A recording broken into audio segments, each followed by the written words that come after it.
Welcome to the Concierge Medical Marketing Podcast, the show dedicated to helping concierge medical practices grow and thrive.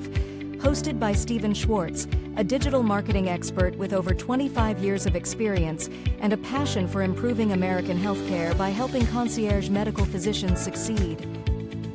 Here's Schwarz. Hello and welcome to the Concierge Medical Marketing Podcast. I'm your host, Schwarz, and my guest today is Jennifer Wiggins. And Jennifer is the CEO of Aegis Malpractice Solutions of Fort Wayne, Indiana. Jennifer, thank you for being my guest today.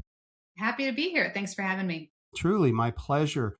We had a great time chatting off camera a few minutes ago, getting to know each other and learning more about each other and our businesses and whatnot. And so many great nuggets already started coming out in our discussions. As a way of getting started here, would you please share with our listeners where you're from, where did you grow up, and just some quick background, personal stuff. Yeah, no problem at all. So born and raised in Fort Wayne, Indiana, which is a medium-sized town, Northeast Indiana, but went to school here, grew up here, went away for college, and wasn't really planning on coming back, but ended up coming back. And fairly soon after graduating, found myself working for a medical malpractice insurance company in town called Medical Protective. I won't give you the funny story of how I landed at MedPro, but suffice to say that right after graduating from college, I couldn't find a job and I started selling Cutco knives. And the quick fast forward to that is I sold knives to a lady who was the wife of an executive at Medical Protective, which opened the door to me going to work for MedPro. Love it. It's so fun how those stories where I did this, I thought that, I met so-and-so, I did such, and it led me to this. And then you had a job with them for how long? I was at MedPro for 16 years and stayed there until I started Aegis back in the fall of 18. But it's funny, I always tell my kids, don't ever think you're too good for any job because you never know what that can become and what doors that might open for you. And quite frankly, even just what skills you can build by just being really good at something that might seem so unimportant at the time. It's funny. I'm glad you mentioned that story because you never quite know where any interaction is going to lead eventually. I got to tell you, this is such a fun story. I'll let you get back to yours. We were at Disney World at the Hollywood Studios, and I had one of my boys at the time in the stroller, who's now, 22 and graduating from college, but he was in the stroller at that time, and I'm just waiting for him, for spouse to get off the rock and roller coaster. And I'm sitting there and chatting with a man who was sitting there on the bench next to me, just being friendly. Hey, where are you from? And what do you do? And he found out that I was in web design business. And he said he was getting frustrated with his current web designer because he would ask for changes to be made to his website and it would take, weeks to get things done. And by the time the web designer finally got around to it, it was too late. In other words, the thing had passed. And I said, oh, well, I built a system where our clients can log in and make changes to their websites themselves anytime they want to without being a techie. He looks at me with this look on, he's like, you can do that? I said, yeah, we have hundreds of clients who do this. And he said, give me your card, give me your phone number. And literally he signed up for not just one website, but I think 2, maybe 3 separate websites for different businesses and was my client for many years simply by being friendly, talking to somebody with, me with my kid in the baby stroller at the rock and roller coaster exit. So I hear you. Yeah. Isn't that funny? I mean, I think it's a good lesson in life in general, right? Do your best at whatever it is that you're doing and, good things tend to come from it. I love it. No, absolutely. So tell us more about your story. What transpired to go from working for a medical, you said MedPro, a medical insurance type of company to start your own company? Yeah. So I had a great career early at MedPro, actually met my husband at MedPro. So I have a very soft spot for that company. However, my last role with them, I was doing direct sales. And so as a direct sales rep, basically, I'm just selling their product to the doctors, the surgeons, the medical groups that we were working with. And it was interesting, how it is in this business, you get to become friends with a lot of your clients. And I had a really interesting kind of pivotal moment in my career where I was going in to present a malpractice renewal to a CEO of a large ER group who had become a very good friend of mine. And we were giving her a pretty significant rate increase for the next year. And I knew that group was already struggling. They're having contract issues, having a really hard time. And here I was coming in delivering a really hard increase. And I remember her telling me, gosh, this is going to be really hard for us, Jennifer, but because we're friends, I'll make it work. And I just remember walking out of that meeting thinking, this is awful. Like, I don't want to be the person that's walking into a practice and trying to shove a square peg into a round hole or make life harder for my friends in healthcare. I want to come in and have a better solution. And so that just kind of started the wheels turning of what would that look like for me. And it became pretty clear that I didn't want to work for one specific carrier. I wanted to be a broker, and I wanted to be able to represent all of the different insurance companies so that when I walk into my friend's practice, I'm able to say, hey, look, let's find the best solution here, and then negotiate for her and help her find the best terms. And so that has been a way more fulfilling avenue for us. And so in the fall of 2018, I resigned from Medical Protective and I started Aegis Malpractice Solutions all by my lonesome. And we've grown ever since, and really excited about what we're doing and where we're headed. Well, what a great story. Thank you for sharing.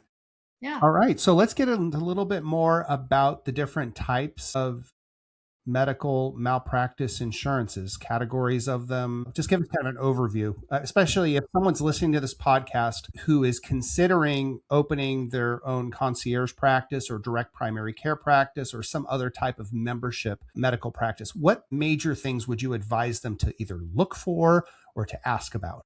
Yeah, it's a really good question. So what's one thing that's unique about our brokerage is that we only work with independents. So we work in all 50 states. We're appointed with all the top carriers, but we have a real soft spot for our independent folks. So concierge doctors, DPCs, those who are doing cash-based businesses, that's the majority of our clients. So when we get those phone calls, usually they're coming from two different positions. They're either currently in an employment model and they're looking to resign from that employment model and go off on their own. Sometimes it'll also be a situation where they're just putting their toe in the waters and they're going to maybe start a little side gig for a while and see if it's going to be sustainable and something they can figure out over the long haul. And then every once in a while, we'll have somebody who's just fresh out of training, right? They're right out of residency or fellowship and they know exactly what they want to do and they're going to hit the ground running. So depending on their situation, there are a couple of ways that we kind of advise them on how to move forward. So to give you a little bit of background, so there's two different types of policies when it comes to medical malpractice. There's occurrence coverage, and then there's claims made coverage.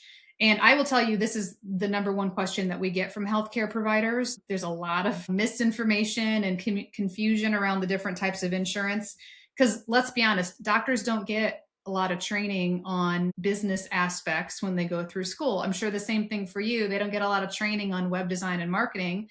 They don't get any training on medical malpractice other than maybe they had a lawyer come in and give them some risk management tips. So first things first is you want to figure out what type of insurance you want. So occurrence or claims made. And the difference between the two policy types really has to do with how the coverage triggers for the doctor. So if you have an occurrence malpractice policy, your protection triggers based on when the medical incident actually occurred. So, if you saw a patient today, which is March 23rd, 2026, if heaven forbid something happens as a result of your treatment on the 2023rd, 3/23, this would be the day that the policy would trigger protection for you. So the occurrence policy triggers based on the occurrence date. The claims made policy works the opposite way. A claims made policy triggers based on when a claim is made against a doctor. So if a doctor saw a patient today on March 23rd of 2026, let's just say that, 2 years have gone by and then they filed a lawsuit in 2028. Well, that's when the triggering event happens on a claims made policy. So it's not based on when you saw the patient, it's based on when the claim gets filed. So two different types of policies, two different types of insurances. They're of course priced very differently. The occurrence policy is a little bit more expensive. The claims made policy is a little bit cheaper, primarily in the first few years.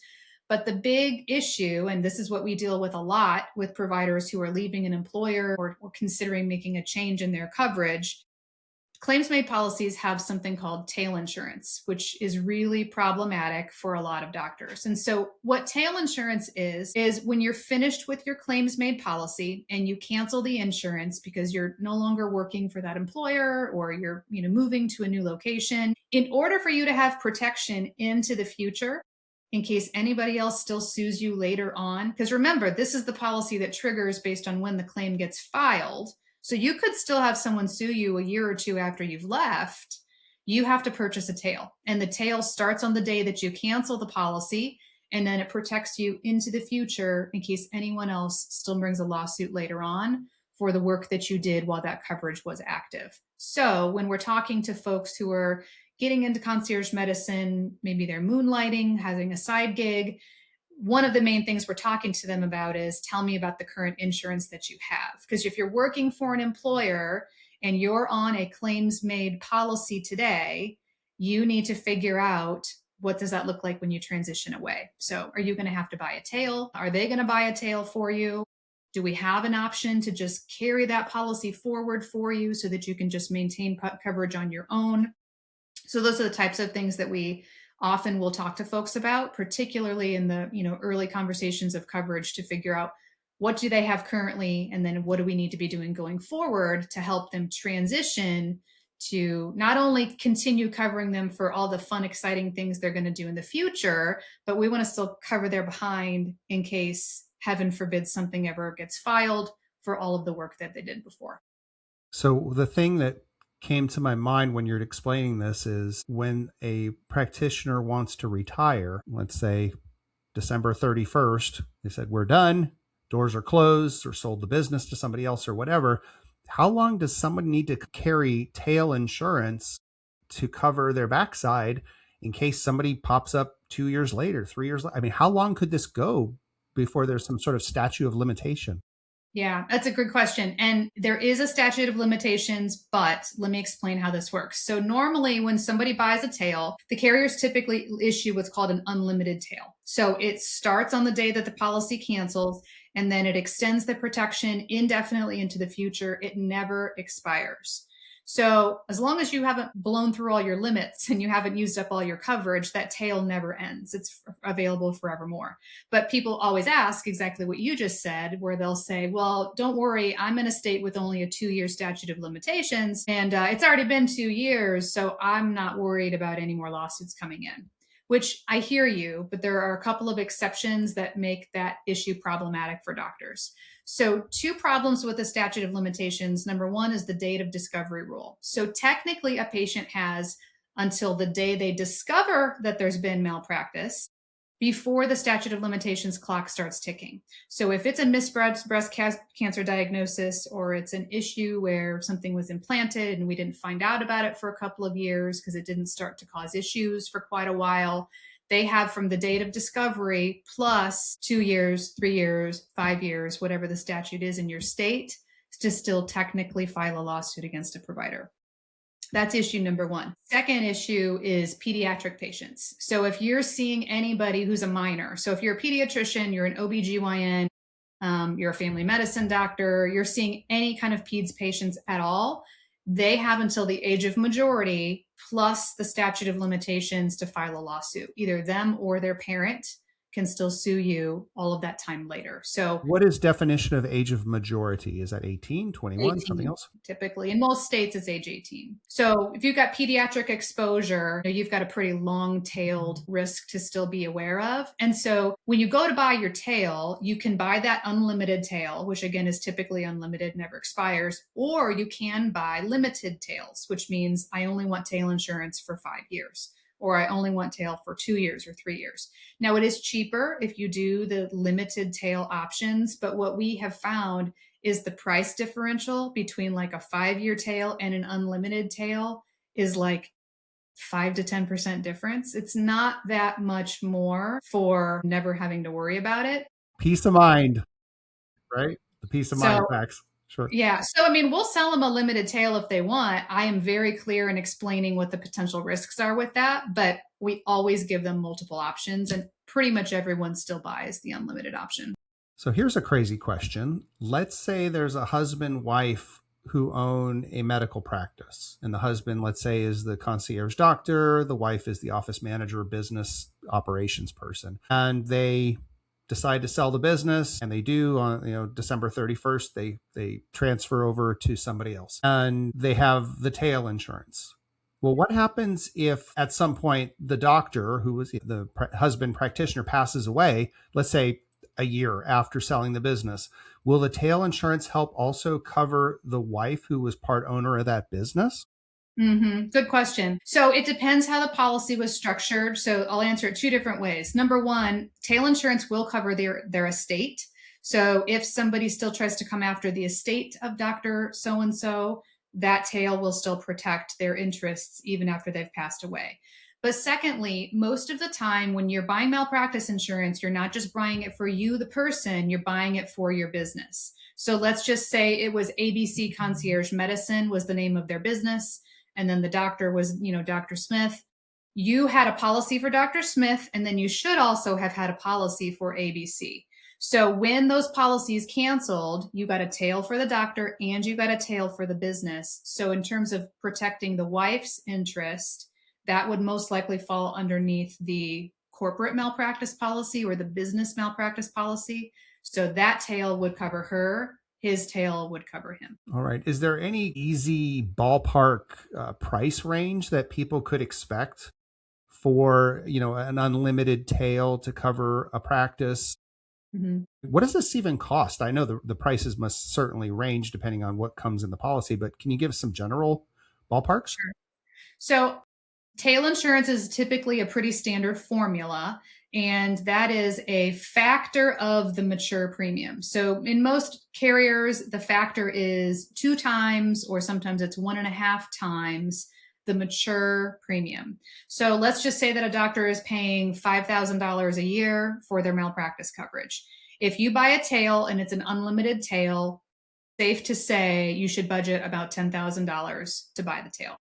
Now, I say that has how much it costs to buy the tail, but there are opportunities where you can actually earn tail insurance for no cost. So there are 3 different ways that doctors can earn a free tail. And this is pretty typical with every carrier. I mean, they're all pretty much the same when it comes to these rules. And that is death, disability, or retirement. So if a provider passes away, the carrier will typically issue that tail policy for no charge. If the provider becomes disabled, either because of an accident or an illness or some sort of an injury, like for example, we had a surgeon who ended up with a car accident and his hands were severely injured, physically still fine, but no longer able to perform surgery. He was able to get a free disability policy for his tail. So those 2 things are always across the board, typically readily available. The third one, though, is retirement. So if it is a doctor, like the one you explained, who is fully retiring from the practice of medicine, you can get a free tail from your carrier for that as well. Now, inevitably, what ends up happening is a lot of doctors will quote unquote retire, and then they'll get bored 2 or 3 years later. And then they'll call me back up and say, well, I've decided to do some locums, or I'm going to do some contract work. So you can secure a new policy, even if you've already earned out that free retirement tail. The only thing you have to keep in mind is you're not going to get a second free tail. So if you do decide to get another policy going forward, you would either want to get an occurrence policy, which is the one that doesn't need a tail, or just be prepared that, you will have to tail it out most likely the second time around. So many different options and scenarios. And I think it's such a good idea for our listeners when they have any questions on the topic of medical malpractice insurance to schedule a time with you to get on the phone or a Zoom or whatever, and really just have them put their details on the table. This is who I am. This is what my practice looks like. This is the staff. This is what we charge. This is what we're grossing, whatever, and really have an in-depth discussion with you so that you can ask the right questions and really come up with the right policy to truly fit their needs. Is that how things typically work?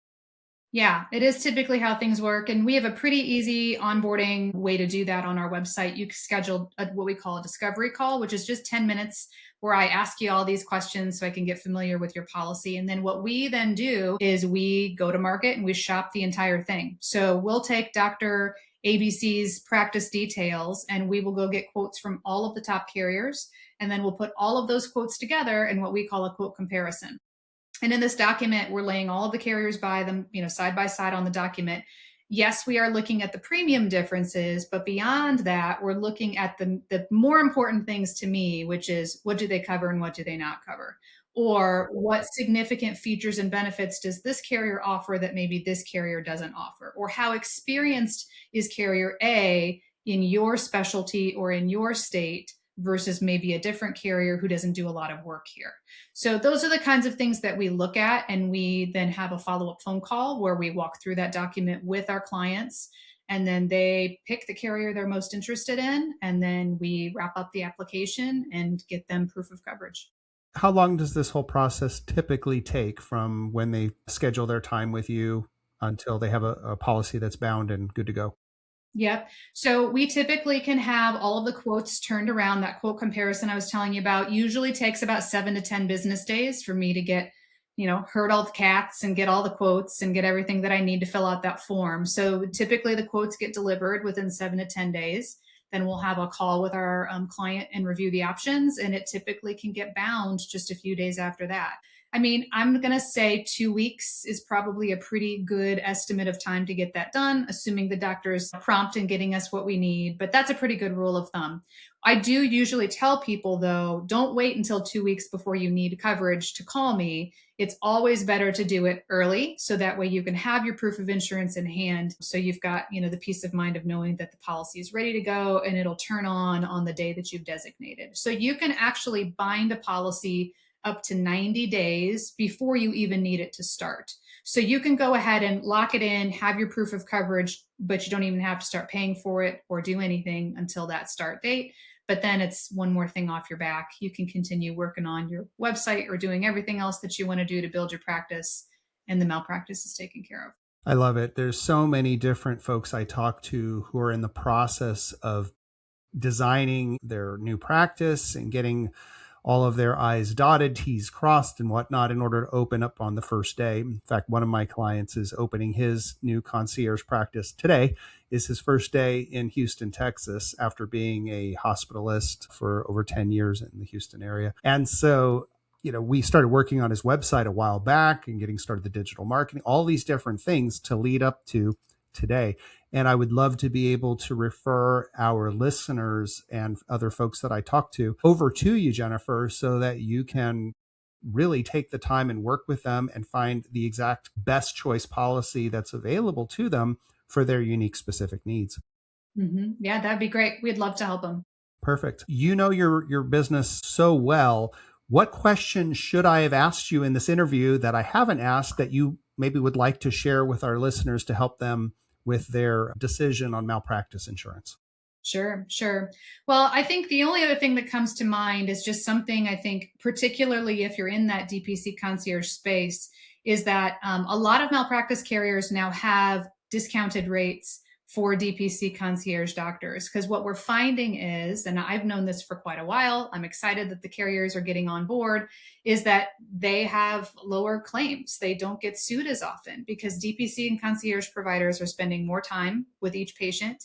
They are not feeling rushed. They're not stressed. They generally are happier. And their patients are happier because they're getting in to be seen when they need to be seen. And they're having a very thorough conversation with their healthcare provider. And so what we're finding is a lot of the carriers now are actually offering discounts and reduced rates for concierge and DPC providers. So whether you call me or whether you call another broker, the one thing I would say to you is make sure you're asking if they have carriers that do have those unique concierge and DPC prices, because many of them do. And then the second thing, which touches on what we talked about before, is no matter who you're working with, if this is your first time buying malpractice insurance, I would highly encourage you to get a quote for both occurrence and claims made coverage options. And when you're doing the claims made prices, you're going to want a quote for not only the first year premium, but also the next 5 years, because the claims made price starts really cheap, but then it increases for the first 5 years of your business. And then also ask for a rough idea of your tail, because you do need to have an idea. Hopefully you earn a free tail, but if for some reason the practice doesn't work out and you need to close up shop, if you go claims made, I want you to be prepared for what that long-term cost would look like. I love it. As a marketing professional, I always think about what a good lead magnet might be for helping a business grow and get more leads in the door. And I was just going to say, if you don't already have a lead magnet for your business, something along the lines of the top 10 questions every concierge or DPC practitioner needs to ask their broker before signing up for their medical malpractice insurance. Yes, absolutely. If you don't have that already, I would encourage you to make that, because what you've shared with us today on this interview is these super important questions. And when somebody is new and they've got a huge to-do list, and malpractice insurance is just simply one of those items on the to-do list, having a document in their hand of the top 10 questions that you should ask your broker would probably be exceptionally helpful. And obviously, for you offering a tool or resource like that, people would certainly see that as value and absolutely want you to provide a quote as well. Yeah, I agree. And what's interesting is what we found is, our agency is very unique because we only do medical malpractice. So it's our one lane and we do it really, really well. What we found is when we have people kind of ask these questions of other brokers, sometimes it's pretty easy for them to discover that maybe they don't know as much as you would like them to know. And maybe they're not really the fit that you want. So you don't want a jack of all trades insurance person handling your medical malpractice, which is the one unique type of insurance coverage that you have that not only protects your assets, but your reputation and what you've been working so hard to build throughout your entire career. So you don't want to get that wrong. You also don't want to overpay for it. So you want to do your homework there. Excellent. I assume in the insurance space, you also have colleagues who handle different types of insurances outside of what you offer that you could also refer to your clients and prospective clients who might need insurance type A, B, C, D, whatever those things might be that you don't offer. Do you have relationships like that you could refer people? Yes, absolutely. And we have a really great partner similar to us that's national, and we do the med mal. They do all the other commercial lines, and it works out really well. Nice. I love it. Well, this has been truly wonderful getting a chance to get to know you and your business. Can you please share your website address with our listeners, please? Absolutely. So it's aegismalpractice.com, and I'll spell it for you. It's AEGIS and then the word malpractice.com. And if you go to the contact us page on that website, you'll see actually my Calendly link is integrated right in there. So you can just pick a day and time if you'd want to connect for a discovery call. It doesn't cost anything to do business with us. We work as an insurance agency, so we charge nothing to the people that work with us. We get paid a commission from whatever carrier we use for the placement. So all of our services are always free. And I'm always happy to talk to folks, even if you're still 6 months to a year away from starting. If you just want to kind of get the lay of the land, that discovery call is a great place to start. I love it. Thank you for sharing that information. What does Aegis mean? Yeah, it's funny. So when I was coming up with a business name, I wasn't thinking about how no one could pronounce it. I wanted a word that stood for protection or advocacy or support. And Aegis is actually a Greek word. It was the shield of Zeus, and it was kind of like this symbol in ancient Greece of ultimate protection. And so oftentimes in foster care situations, you'll hear judges refer to a foster child as under the aegis of the foster parent. And so it's kind of this, symbol of advocacy and protection. Selfishly, I also picked it because I knew I wanted an A name, because when you go to a carrier's website and you see the list of brokers, they're always alphabetized. So I knew we wanted to be an A. So figured it out. It reminds me of the old 20 years ago. It's like, we called our company AAA Insurance or whatever because, at the front of the phone book. Right? Yeah. It's funny, you talk to kids about a phone book today, they look at you like, a phone book? I don't get this concept at all. No. That's so wonderful. Well, just quickly for our listeners, my company is Concierge Medical Marketing, and we help our concierge and DPC clients with the digital marketing services that they need to help them succeed in their businesses. And whether that's transitioning patients from a traditional insurance-based practice to a membership type practice, we can help with the transition process. Most of the folks I talk to are interested in growth. Maybe they're brand new, or maybe they have 10 or 100 or 200 patients in their panel and they want to get to 300 or 400. We can help with digital marketing strategies for growth. And the third program that we offer, we call Nurture. And the idea there is, let's say you're at a full panel, but you still want to stay in touch with your patients. You want to email them, you want to text them, you want to have quarterly wine and cheese parties, the different things that you need in order to keep loving on and nurturing your patients so that they continue to feel great about the investment they're making financially into their health. And so here at Concierge Medical Marketing, we can help with all of those different areas. I have written a book called The Definitive Guide to Winning with Digital Marketing for Concierge Medical Practices. That book is available for free from our website, conciergemd.marketing. Please go there, find the spot on the homepage where it offers the book. Just put in your email address and click the submit button.